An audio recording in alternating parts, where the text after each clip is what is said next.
সংস্কৃতি উপদেষ্টা মোস্তফা সরোয়ার ফারুকী বলেছেন, জুলাই আন্দোলন এতটাই বৃহৎ যে এক বছরের মধ্যে পুরো ন্যারেটিভ তুলে আনা সম্ভব নয়। বাংলা একাডেমিতে বিক্ষুব্ধ কবি লেখক সমাজের বর্ষপূর্তির আয়োজনে কথা বলেন তিনি। সুলতানা হিমুর রিপোর্ট। বাংলা একাডেমির কবি শামসুর রহমান হলে অনুষ্ঠিত হলো বিক্ষুব্ধ কবি লেখক সমাজের বর্ষপূর্তির আয়োজন। উদ্বোধন করেন শহীদ আনাসের মা। শুরুতেই জুলাই আন্দোলনে এগিয়ে আসা কবি সাহিত্যিকদের অবজ্ঞা করার চিত্র তুলে ধরে সংগঠনটি।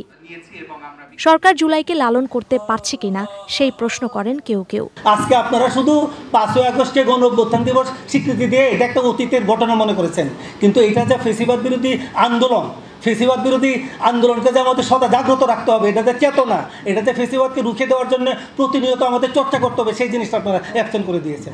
আয়োজনে সংস্কৃতি উপদেষ্টা বলেন, এক বছরের মধ্যে জুলাইয়ের পুরো ন্যারেটিভ তুলে আনা সম্ভব নয়, কারণ জুলাই আন্দোলন এতটাই বৃহৎ। জুলাই এত বড়, এত বৃহৎ, এত বিশাল, এই ন্যারেটিভ নির্মাণের কাজ কারোর পক্ষে এক বছরে শেষ করা সম্ভব না। পরবর্তীতে যারা আসবে তারাও এটা কন্টিনিউ করা উচিত। আই থিঙ্ক 4-5 বছর পরে আমরা একটা জায়গায় গিয়ে বলতে পারবো যে হ্যাঁ, আমরা জুলাইয়ের সব স্বরকে ধরবার চেষ্টা করেছি এবং হয়তো পেরেছি। সরকার ফ্যাসিবাদের মূলকে উৎখাত করে নতুন বাংলাদেশ গড়ে তুলবে বলে আশা প্রকাশ করেন আয়োজকরা। Sultana Himu, channel I, Dhaka.